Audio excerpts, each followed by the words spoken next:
Buenas noches, gracias por conectarse a esta tercera sesión síncrona. Sean ustedes bienvenidos. Grabo este video también para dejar referencia de las actividades que se están desarrollando y comparto pantalla con ustedes para explicar algunos detalles de esta semana. Ya semana 3, se va el tiempo muy rápido, de verdad. Yo me acuerdo hace poquito tiempo, ¿no? Que ya arrancábamos con la materia y ya estamos en semana número 3. Bueno, semana número 3 es del 2 de octubre al 8 de octubre y contemplamos la unidad número 4, evaluación financiera del proyecto de construcción, que abarca desde el 4.1, premisas y supuestos base del análisis, hasta el 4.6, que es uso de aplicaciones de software a la evaluación financiera. Bueno, ya una vez que ya hemos leído el resumen, en este caso es solo una unidad, o sea, la unidad 4. Ya ubicamos el contenido en documentos semanales, semana 3. Y el foro 2, ubicado en foro 2, contestamos, después de haber revisado los materiales investigados sobre el tema 4, participará el foro contestando de todos los subtemas de la unidad 4. Vamos a elegir 2 subtemas. Y la pregunta detonadora es, ¿cuáles son los subtemas más recurrentes por la cantidad o gravedad de problemas y o aquellos que requieren más atención y cuidado de nuestra parte en la evaluación financiera de un proyecto de construcción? Elige 2 subtemas, desarróllalos e integra referencias bibliográficas para la pregunta detonadora. ¿Cuáles son los subtemas más recurrentes por la cantidad o gravedad de problemas? Todos son importantes, no hay la respuesta correcta o incorrecta, todos son importantes, pero sí quiero que den sus argumentos, y ahí es donde viene el valor de la respuesta. La evaluación financiera del proyecto de construcción, premisas y supuestos base del análisis. Orientación del proyecto, lo que es vivienda, uso comercial, servicio público, intervenciones urbanas, vías de comunicación, horizonte del proyecto, elaboración de flujo de efectivo, métodos de elaboración, flujos netos para el análisis de la inversión, criterios financieros para la selección de proyectos, valor del presente neto, tasa interna de retorno, periodo de recuperación, ingresos recurrentes anuales, índice de rentabilidad, tema interna de retorno modificada, análisis costo-beneficio, uso de aplicaciones de software de la evaluación financiera. Bueno, yo gusto mucho de ver el programa Shark Tank, que en este caso yo les recomiendo que por lo menos vean 1 o 2 episodios. Hay algunos que están vinculados a la arquitectura. Y bueno, pues en ese programa lo que normalmente se hace es una evaluación de considerando tus ventas, ¿no? O sea, cuánto has vendido y cuál es el retorno de inversión y a cuánto tiempo, ¿no? Es muy común que en el programa de Shark Tank te dicen, oye, yo voy a recuperar mi dinero, mi inversión en 5 años. Ah, bueno. Y luego hay veces que te dicen los tiburones, ¿no? Oye, yo voy a recuperar mi inversión a 20 o a 30 años. Y es cuando no nos conviene. No nos conviene ese retorno de inversión. Los inversionistas lo que quieren es recuperar lo antes posible su inversión. Entonces, prácticamente esto es financiero, eso es un tema financiero 100%. Y si tú me preguntaras a mí y hoy arrancara el foro contestando cuáles serían los subtemas más importantes, para mí sería el 4.5, que es el de criterios financieros para la selección de proyectos. ¿Cuáles son los criterios financieros que tú usas? Y depende del tipo de proyecto. Hay inversiones que pues, tú retornas en 3, 4 años, ¿no? Hay proyectos que van a 5 años el retorno de inversión, pero yo creo que en desarrollo inmobiliario es muy buen negocio el comprar un terreno, desarrollarlo a nivel urbano, arquitectónico y que el valor de venta de un proyecto eh, pues se puede incrementar. ¿Qué te puedo decir? Pues bueno, normalmente en mi opinión, sin ser exacto, considero que tú puedes hacer una inversión y en lo que es vivienda unifamiliar o vivienda de interés social, El retorno de inversión normalmente se maneja a 5 años, dependiendo del proyecto. Pero ya cuando tú compras un departamento, una casa, normalmente pasan 8, 10 años y tú duplicas la inversión que tú hiciste. En 10 años tú estás duplicando normalmente ya la inversión que haces. Puede variar muchísimo y para esto, pues bueno, los que se dedican a las finanzas son los expertos. Hay tasas internas de retorno modificada. Esto quiere decir que con el paso del tiempo, no sé si se mantiene igual, ¿no? Tuvimos hace un tiempo una pandemia donde tuvimos una crisis económica y mucha gente que hizo la inversión, pues no vio ese retorno por esa situación de la pandemia. Entonces pueden ocurrir situaciones, supongamos que ocurre un sismo y el terreno se deprecia o se devalúa. Puede ser también que hayas hecho una compra de un predio y hay invasión, hay algunas casas que invaden, baja el nivel económico de la zona. Entonces, bueno, esas son las tasas internas de retorno modificada. Hay muchos aspectos por los cuales puede dañar, pero en la más de las veces normalmente el retorno es bastante aceptable, ¿no? El índice de rentabilidad quiere decir que yo tengo un predio y cuál es el valor de inversión del momento por metro cuadrado de ese proyecto y la rentabilidad que implica el tener la propiedad como un pasivo, ¿no?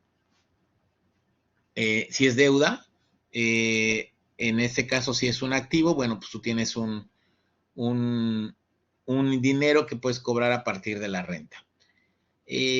Yo escogería definitivamente el 4.5, los criterios financieros para la selección de proyectos. Pues sí, o sea, los inversionistas van a querer un tiempo de retorno no mayor a 10 años, ¿no? Normalmente uno espera retornar el dinero menos de 10 años. Ese sería el tema. Bueno, pues prácticamente hay que leer el archivo, el documento. Y en el caso del criterio de evaluación para esta actividad, lo abro en este momento y les comparto lo que es el criterio de evaluación para el primer parcial. Esta actividad solamente tiene una semana, ¿eh? No son 2 semanas ahora. No son 2 semanas, es una semana. Ojo, el primer foro sí se dieron 2 semanas sin penalización y ahora solamente va a ser una semana y una semana de prueba. Creo que Wilbert quiere comentar algo antes de pasar a la parte de la rúbrica. Adelante, Wilbert. Buenas noches. Nada más en relación a los subtemas, yo empecé ya con el foro y precisamente tomé el 4.5. Nada más mi duda es si el 4.51 y el 4.52 se valen como mis dos subtemas. Sí, ¿Sí? sí, ya lo tienes. Sí, claro. El 4.5.1 y 4.52 ya son dos subtemas, claro. Sí, es que yo aquí lo manejo, la TIR que se menciona aquí, yo la manejo como rentabilidad. Al inicio de cada proyecto yo doy un porcentaje de rentabilidad de lo que nos va a dejar el proyecto y en base a eso se decide si lo hacemos o no. Entonces Y por eso normalmente, lo tomo. ¿qué porcentaje das, Wilbert, de rentabilidad? ¿Cómo lo manejas? Tiene que ser más o menos 50%, porque le trabajamos a la industria petrolera y los pagos no son mensuales como se promete. A veces pasan 6 meses o a veces el año. Entonces, si el proyecto deja un margen de 50%, pues no es rentable, porque parte de lo que mencionamos de ahí del valor presente neto, pues lo que hoy compramos con 1 millón de pesos, no lo vamos a comprar a fin de año con el mismo 1 millón de pesos. Entonces, siempre buscamos que sea lo menos 50%. Hay proyectos donde tenemos 120, 130%, pero de verdad, el material que hoy compramos y queremos comprarlo en 12 meses, pues, igual y hoy compramos 10 piezas y en 12 meses con el mismo dinero solo compramos 6. Entonces, por eso el margen de rentabilidad lo ideal es que sea arriba de 100 y lo menos, y lo pensamos mucho, 50%. A lo mejor ese 50% es un proyecto que tenga más, que tu pronóstico, hay una teoría que es Delphi, ¿no? Para hacer pronóstico y que sea más a la segura, ¿no? Y que la inversión, el cliente, pues pueda tener la seguridad de ese retorno y que sea más seguro, ¿no? Que no haya imponderables, ¿no? Es correcto. Además, aquí la ventaja es que tenemos ajustes de costos, pero no siempre son tan buenos, así que se busca un margen de rentabilidad bastante alto para aceptar un producto. Y por volumen, ¿verdad, Wilber? O sea, 50% a un mayor volumen, ¿no? Es correcto. A un bajo volumen, pues no. No sale, realmente a la hora del proyecto surgen otras cosas. A lo mejor en algún momento de esta maestría veremos lo que es la atención al cliente, que no lo pones no tienes realmente, hoy no conoces el valor de ese gasto. A lo largo del tiempo la atención al cliente suma y entonces debes contar con un porcentaje bastante bueno para poder dar esa atención. Es correcto, Wilber, coincido contigo y muchas gracias. Hasta luego. Víctor, ¿quieres comentar algo? Adelante, Víctor. Sí, perdón, profesor. Oiga, por ejemplo, un análisis de riesgo lo podía yo considerar como Sí, parte, buenísimo. ¿sí? Sí, claro, buenísimo, excelente tema. Ok, perfecto. Sí, Oiga, básicamente eso. me pasó en Mérida, Yucatán, conocí una empresa que iba a hacer un paso a desnivel. Ahorita que estás mencionando ese tema, Víctor, de análisis de riesgo. Fíjense que una constructora en Mérida, Yucatán, hace como, qué sé, 8 años, no sé cuántos años, pasó que hicieron el proyecto para el paso a desnivel de Francisco de Montejo, en el centro de, o sea, la avenida principal de Mérida. Y resulta que la constructora no hizo un buen estudio técnico de suelo, de piso. Pues todo el mundo en Mérida sabemos que hay manto freático a 3 metros del nivel cero, ¿no? O sea, nivel de calle. ¿Y qué creen? O sea, el nivel de riesgo fue muchísimo mayor porque no daban cómo resolver el tema del manto freático, ¿no? La piedra de Yucatán es durísima, pero cuando encuentras agua, encuentras en volúmenes grandes. Y el factor de riesgo, ¿no? O sea, hay tantos factores naturales del medio físico natural y artificial con las que te encuentras, ¿no? Entonces, ese tema, Víctor, me parece súper importante. De acuerdo, profesor, gracias. Gracias, Víctor. Adelante. ¿Alguien más quiere comentar algo? Ah, ok. Estaba con el tema del criterio de calificación. Se los explico porque, pues bueno, a mí me da mucha pena que todavía califico muchos, y quiero como que dejarlo en video. Hay mucha gente que todavía hace su actividad, pero que creen que, hacen el gracias o contestan con una palabra corta y no agregan a referencias bibliográficas tampoco. Entonces, bueno, pues a mí se me hace algo muy sencillo y de repente no logramos los 80 puntos limpios. Profe, déjeme un trabajo extra. Pues no, no se puede. Ya está la indicación ahí en el anuncio inicial, ¿no? Entonces, mismo criterio que el foro 1, 4 puntos aportación inicial, contestas la pregunta y usas bibliografía tuya diferente en formato APA y anexas esa bibliografía a la aportación inicial. No cuenta la bibliografía como cantidad de palabras, pero sí da un argumento un poquito más extenso, 200 palabras está bien, y retroalimentas a dos compañeros con 200 palabras cada una, usas ortografía gramática, citas y referencias bibliográficas y por favor entregas en tiempo para no recurrir a una penalidad de 20%. La entrega extemporánea, en el caso del foro número 2, es del día 9 de octubre al 15 de octubre, pero si entregan el día 8 o antes, no tienen penalidad y mucho mejor que logren esos 10 puntos.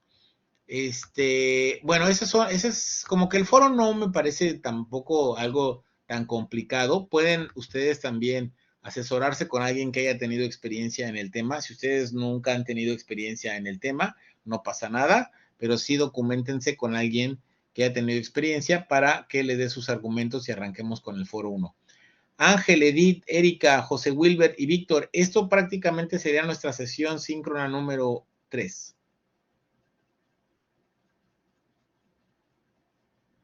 ¿Alguien quiere revisar calificación? Se queda al final, dejo de grabar y retroalimento a alguien que me quiera preguntar algo de alguna calificación anterior. Jorge Luis se está conectando en este momento con nosotros. Jorge, muy buenas noches. Edith, gracias también a ti, Edith. Si alguien tiene algún comentario de su calificación, se queda al final para retroalimentar. Y si tienen alguna duda de lo que tenemos que hacer, por favor, coméntenme en mensajes o de una vez, si quieren en el chat, pueden escribir su pregunta. Creo que aquí nos manda a saludar Jorge Luis. Jorge Luis, buenas noches. Te comenté un poquito el arranque del foro 1, di mi punto de vista sobre cuál sería el punto que yo escogería y el subtema, 2 subtemas dentro del mismo 4.5. Por ejemplo, tu compañero Víctor y yo hubiéramos escogido el 4.5.1 y 4.5.2. Entonces, si no hay otra duda, yo me retiraría. Ángel, Edith, Erika, Jorge, Wilber, Víctor, ¿algo más que me quieran comentar? Nada, profe, muchas gracias. Quedamos pendientes. Gracias. Oigan, ¿cómo han visto el material? Pregunta, ¿cómo han visto el material? Está sencillo, ¿no? En mi punto de vista, está sencillo, a lo mejor demasiado resumido. Hay temas, específicamente los que usted mencionó, que son de información financiera. Para entenderle, si no lo manejan, habría que abundar mucho en otra investigación, porque bueno, yo considero, como si es un tema que manejo, considero que es amplio y hay que investigar más. Es un resumen bastante bueno para que por lo menos alguien pueda decir, ok, saco la TIR, la rentabilidad, o a qué se refiere el valor presente neto, ¿no? Muchos dicen es que, pues, 1,000,000 de pesos hoy o mañana sigue siendo 1,000,000 de pesos, y no es cierto. O sea, hoy me puedo comprar 10 bicicletas por 1,000,000 de pesos y probablemente en 2 meses solo me compro 5, entonces no vale lo mismo. Y eso Wilber, a veces no es fácil de entender. Wilber, ¿te puedo comentar algo con un poquito de confianza? Sí. Tengo yo una especie de duda como catedrático. Te quiero comentar cuál es mi problema, cuál es mi duda. A ver si tú me puedes ayudar, Wilber. Me pasa que cuando hacemos el test automatizado, son 75 preguntas. Y me preguntan, oye, profe, ¿cuáles son? Deme una guía para resolver el test automatizado. Bueno, pues mi guía prácticamente es el resumen que viene en las diapositivas de cada semana. Mi problema como profesor, o mi duda, mi controversia, que no lo he podido resolver, te soy honesto, es que si yo me extiendo más, he recibido quejas, o no sé si quejas, o comentarios de, profe, es que usted nos está pidiendo leer muchísima información, pero es maestría. O sea, mi argumento es que es maestría. Entonces, si yo lo desarrollo al doble o al triple y ya me voy a algo más específico, sí está bien, es necesario, indispensable, pero por otra parte, mi complejidad es en el test automatizado, porque yo tengo que preguntar todo lo que viene en las diapositivas, entonces no puedo salirme de ahí. O sea, mi límite son el resumen. Entonces, para leer, yo cuando empezaba las primeras materias, hace 5 o 6 años, aquí en Unitec, no, hombre, mis diapositivas eran de 400, o sea, hojas, y me iba a fondo, Wilber. Y entonces, profe, pero ¿cómo se le ocurre que 200 hojas para un solo tema? Tenemos varias materias, pues es que es maestría, chicos. Y entonces te voy a ser honesto, Wilber. Yo llegué a resumirlo al nivel que tú lo estás viendo por el tema del test automatizado. Pero bueno, esa es una situación que no he terminado como de... Si yo lo pongo en el resumen, lo tengo que preguntar. Ese es mi problema, Wilber. Sí, le entiendo. Y estoy seguro que muchos alumnos, para fines de obtener una calificación, prefieren que sea resumido. Yo iba más al sentido profesional, donde esa información sí es importante y a lo mejor efectivamente nos toca de este lado investigar mucho para lograr entender los temas. Sí, es correcto. Te lo quiero platicar a manera de comentario de profesor. O sea, yo tengo aquí una situación de que aún así, si te das cuenta, pues los 7 temas ya es un material bastante amplio, ¿cierto? Aún cuando está súper, ultra, mega resumido, ¿no? Entonces, sí, en el test automatizado sí me es complicado porque si me extiendo mucho más, he recibido como comentarios de que, profe, pues resúmelo, porque si no, o sea, no la vamos a hacer en el test automatizado. Tiene un poco que ver por ahí, Wilber. Ok, entiendo, profesor, muchas gracias. Pero bueno, cualquier cosa, vamos a hacer entregable 2 y ahí es donde nos podemos expandir un poquito más. Listo, Te agradezco, Wilber, el comentario y lo tomaré en cuenta. pendientes. Gracias, gracias a todos, Ángel, Edith, Erika, Jorge, José, Wilber, Víctor. Saludos a todos y que descansen. Excelente, buenas noches, profesor. Que estén bien, gracias.